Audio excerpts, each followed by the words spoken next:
This used to be the main bus terminal for Damascus. From here, over 300 trips headed out every day, connecting different parts of the country. Today, the bustling avenue is reduced to rubble, as it sits on the front line between the Syrian army and a radical rebel faction in Qabun, on the outskirts of the capital. No more bus terminals. The trips leave and return to this highway, which is the last point of safety before embarking into the unfriendly lands of Damascus countryside. Life goes on here.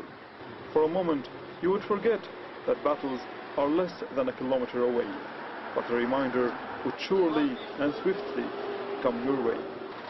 The transport industry that was once called Syria's gold is no more.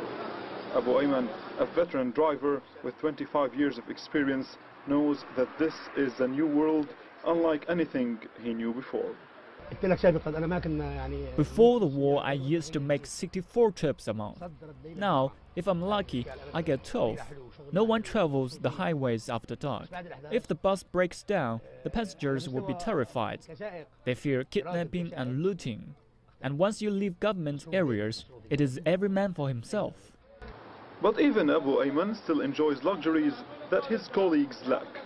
He travels to the safe destination of Latakia, and hence he can afford to talk to us, while others can't. Like Ahmed, a fake name used to protect the identity of a bus driver who travels to the Islamic State capital in Syria, Al-Raqqa city. Al-Raqqa is the main stronghold of ISIL in Syria. The fear of the notorious beheadings has made Ahmed, like all the passengers heading to insurgent heartland, hesitant to show their faces. To get to Raqqa, I crossed 10 checkpoints, 4 for the government, 1 for al-Nusra, and 5 others for ISIL. They always bring us in for interrogation, accusing us of being government spies. Some of our friends were executed. We come to Damascus, and people think if you live under ISIL, then you are one of them. I drive university students and families of soldiers who serve in the army. They cannot come to Raqqa, so I bring their parents to them. Recent government gains in central Syria meant that there are more secure roads to travel, but even risky destinations have to be reached. Therefore, even an intimidating trip like the one Ahmed takes every 2 days has its customers. Ahmed's assistant calls on passengers and bargains with them. His mind is not with ISIL at the moment. He is more worried about the competition. Boxes of goods waiting to be transported and shipped across war zones lay witness to how the violence and endless fighting cripple the country's movement and economy. Every time bus drivers head out of Damascus, they roll the dice in a dangerous game.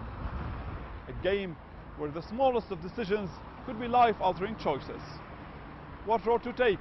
Who's controlling that road? Do they have the right credentials for that road? Will the sniper try and shoot at the road today? No one knows.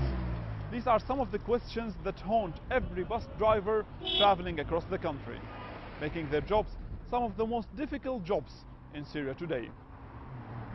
But all of the drivers I have spoken with told me that even with a job as difficult as this one, they're grateful to have a job in these difficult times of hardship and war. Allah Ibrahim, CCTV, Damascus.